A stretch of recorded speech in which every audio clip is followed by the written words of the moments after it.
जय श्री राम। आज मैं आप सबको श्रीमद् भगवद गीता के 15वें अध्याय का पाठ सुना रही हूँ। यह अध्याय में पुरुषोत्तम योग के बारे में बताता है। पुरुषोत्तम योग हमें यह बताते हैं कि सिर्फ परमात्मा है जो सृष्टि का सृजन कर रहे हैं, वही सृष्टि का विनाश भी करते हैं और उसका पालन भी करते हैं। जो इस पुरुषोत्तम योग के बारे में जान लेते हैं, समझ लेते हैं, वह प्रभु की भक्ति में पूर्ण रूप से लीन हो जाते हैं और मुक्ति को और उद्धार को प्राप्त करते हैं। श्री भगवान बोले, संसार अश्वत्थ पीपल के समान है, जिसका पुराण पुरुष रूप जड़ ऊपर है और चराचर जगत रूप शाखा नीचे है। वेद इसके पत्ते हैं, जो जानता है वही वेद का ज्ञाता है। इसकी शाखाएं ऊपर फैली हुई हैं। सत्व, रज और तमोगुण इसकी रस वाहिनी नसें हैं। इनसे इसका पालन होता है। शब्द रूप आदि इसकी डालियां हैं। पीछे कर्म रूप में प्रकट होने वाली इसकी जड़ें नीचे मनुष्य लोक में और भी नीचे तक चली गई हैं। पर अश्वत्थ का यह रूप, इसका आदि, अंत और आकार संसारी प्राणी के ध्यान में नहीं आता और इसकी जड़ें गहरी हैं। ऐसे इस पीपल को वैराग्य रूपी दृढ़ शस्त्र से काटकर वह स्थान ढूंढना चाहिए जो हम इस माया जाल में, इस पूरे भ्रम के संसार में हम फंसे हुए हैं। उसे सिर्फ एक जो वैराग्य का शस्त्र है वही काट सकता है, उन शाखाओं को, उन डालियों को, उन टहनियों को, जहाँ से फिर लौटना नहीं पड़ता। वही वैराग्य हमें वह रास्ता दिखा सकता है जहाँ से फिर हमें लौटना नहीं पड़ता। और साथ ही है विचारना चाहिए, यह हमें सोचना चाहिए, जिसमें वह पुरातन प्रकृति उत्पन्न हुई है, उसी आदि पुरुष की शरण में मैं हूँ। जिसने इस पूरी सृष्टि को उत्पन्न किया है उसकी शरण में ही मैं हूँ। अहंकार और मोह सबसे बड़े शत्रु हैं। अहंकार और मोह रहित संग दोष को जीतने वाले, आत्मज्ञान से निरत, सब कामनाओं से दूर, हर इच्छा हर कामना से दूर, सुख दुख नामक द्वंद्व पदार्थों से मुक्त, न सुख हो न ही दुखी हो हम से मुक्त, ऐसे ज्ञानी पुरुष शाश्वत पद को पाते हैं। जिसे सूर्य, चंद्र और अग्नि प्रकाशित नहीं करते, वही मेरा परम धाम है, जहाँ जाकर लौटना नहीं होता। मेरा सनातन अंश इस जीवलोक में जीव का रूप धरकर प्रकृति में स्थिर पांचों इंद्रियों और छठे मन को उससे छुड़ाता है।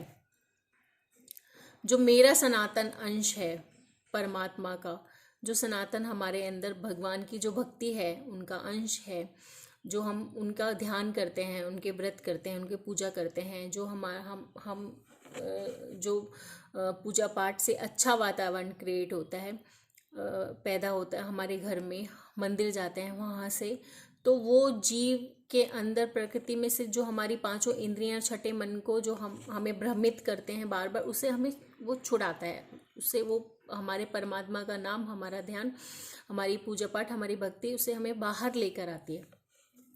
जैसे वायु पुष्पादिकों की गंध को दूसरे स्थान में ले जाता है, इसी प्रकार यह देही स्वयं शरीर धारण करने के बाद जब उसका परित्याग करता है तथा इंद्रिय और मन को साथ ले जाता है, कान, आँख, चर्म, जीभ, नाक, मन का आश्रय लेकर वह जीव विषयों का ही भोग करता है।